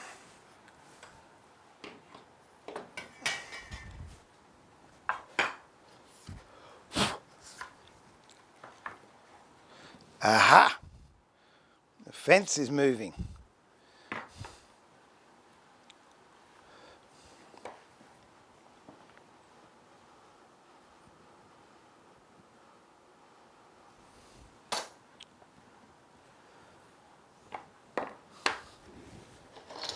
I'll have to fix that.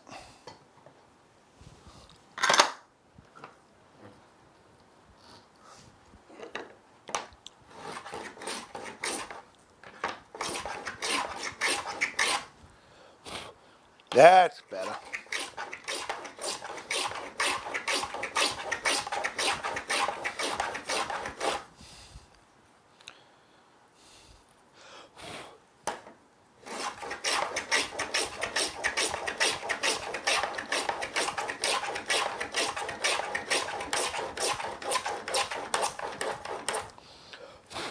It's down the right depth. We'll flip it over. Do the other side. So this is making the dado that then, or rebate, that then you put the sliding dovetail into.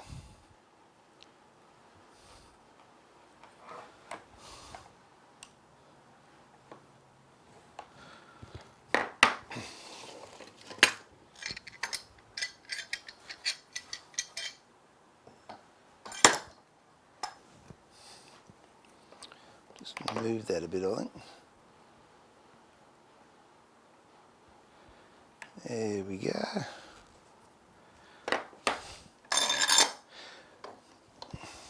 What you can do, if you're doing multiples of these, you actually stack them. So you actually do all of them at once, but we're only doing these two, so.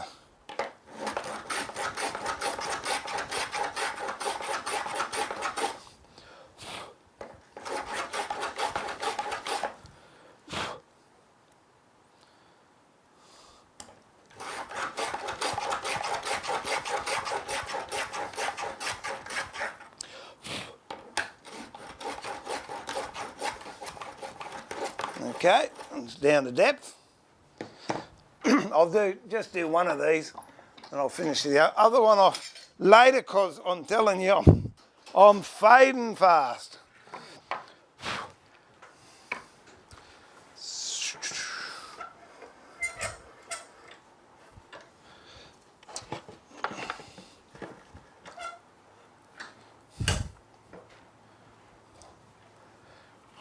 A little bit of mush up here. So I'll just clean this end up with a block plane.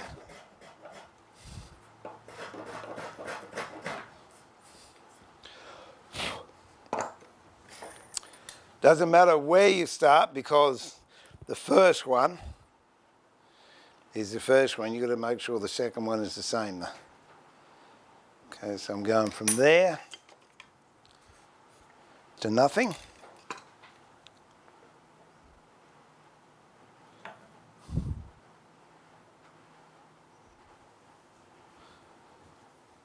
Hold it, just draw a line.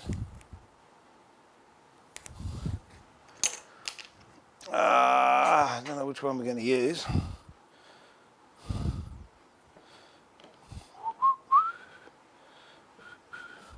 Actually, I'm going to be more comfortable, I think, if I do it this way, which means, okay, I'll use this one then. Adjust the fence, so you're down like that, into the cut, then drop that in and tilt it, and that's going to be the right height. You don't want to blow out this end out here, just take a little bit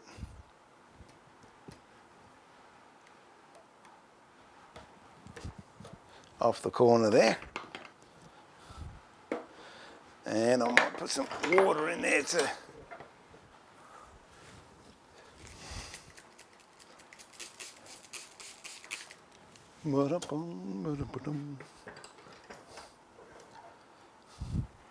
There you go. And here we go.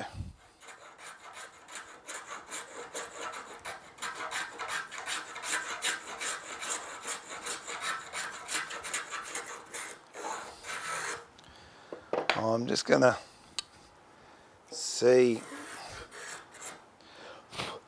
how that marries up.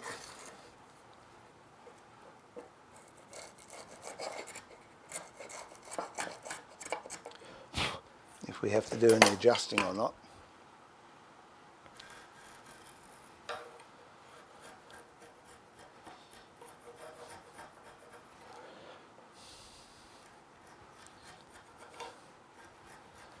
This is particularly bony stuff. We shouldn't be getting these shavings we are. But we are. So, all right. Doesn't matter which one you pick, because this is the first one. No,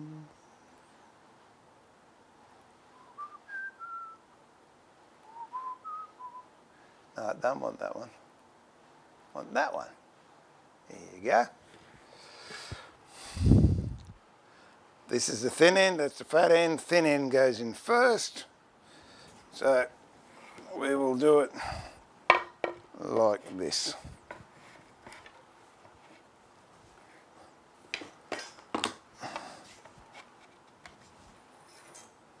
Where's the knockometer?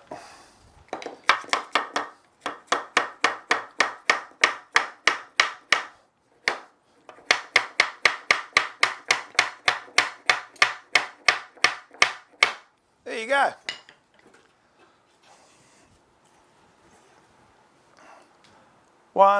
Where are we? One sliding dovetail. Done with hand planes. And it's not going to fall to bits. Oh, Zion, thank you for that hard energy out to you, my friend. Thank you so much. The more people I get to join, it really helps me out. And I haven't made a big thing about it, and I refuse to.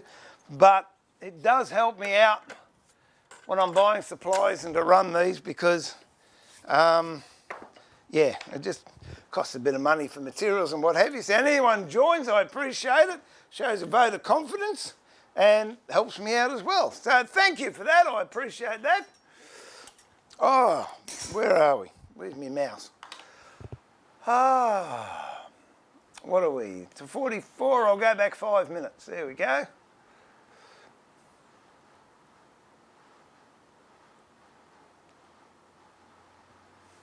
Yeah, they're brilliant. They are. He's a nice bloke too. Another one of the world's gentlemen. Well, get the catalogue, James. Send away for a catalogue. And who knows, you might be, well, you'll be in the draw. Remember, what are Terry's Gidgee planes made out of?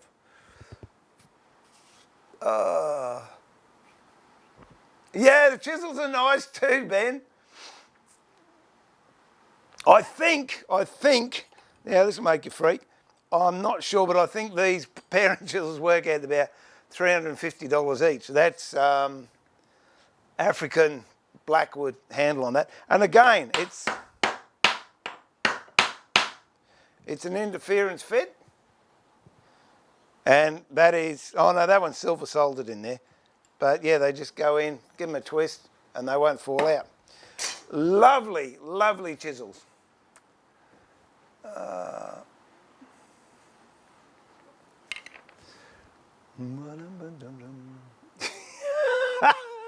Hey Trevor, do you honestly think we could run? I'll break the glass, but that's it.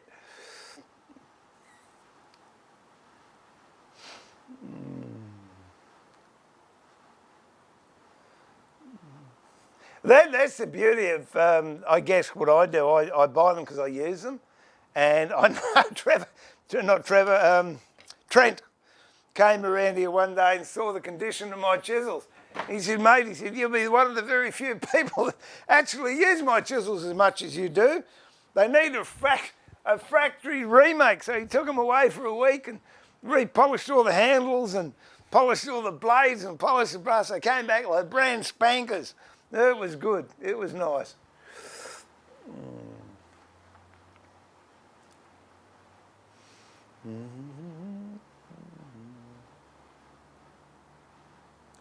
Yeah, pre-war Stanleys are good. I don't like, I think anything after the, or maybe 50s. 50s, they started to lose a lot of character in the handle, tango. And yeah, 60s onward, then we went to plastic handles in the 70s. Yeah. Ultimax, that's the ones, Ray. See you, John. Devon, have a good night, mate. There you go.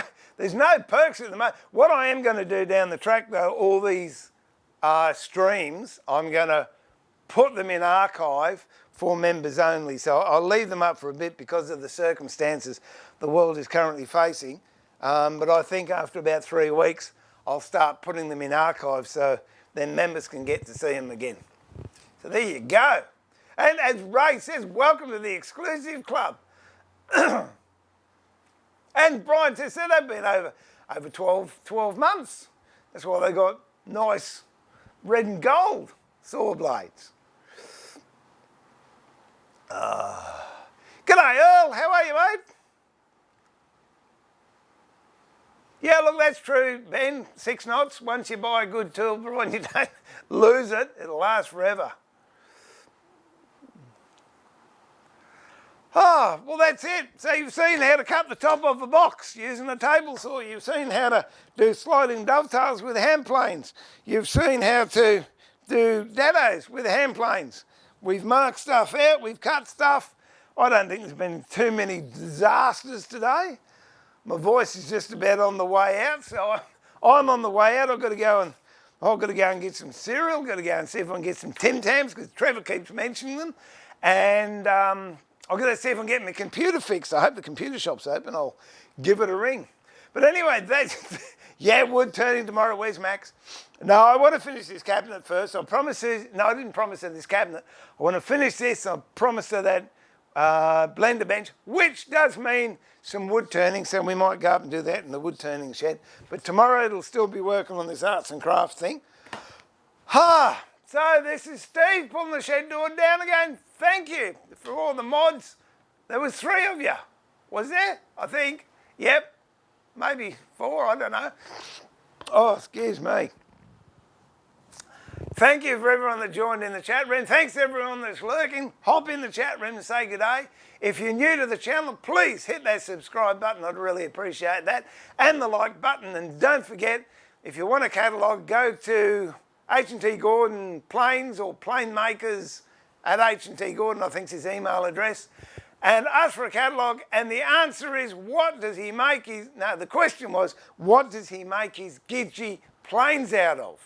And the answer's in there, because it's what he makes his Gidgee planes out of. And you go in the draw for that $300 gift voucher. So that's it. Be kind to each other. Look after yourselves. Prunella, you look after yourself because you're the glue that holds us all together, darling. So you shouldn't get sick because you're royalty. Ray, thank you once again for a sterling job. Everyone else that's in there, thanks so much. Thanks for the people that joined the channel. And I look forward to having your company in the workshop at the workbench again tomorrow, where we'll do exactly the same thing, only differently. And that's about all I can say. But remember to keep it sharp. More importantly, keep it safe. Thanks to everyone out there and stay safe. God bless you. Catch you tomorrow. Bye.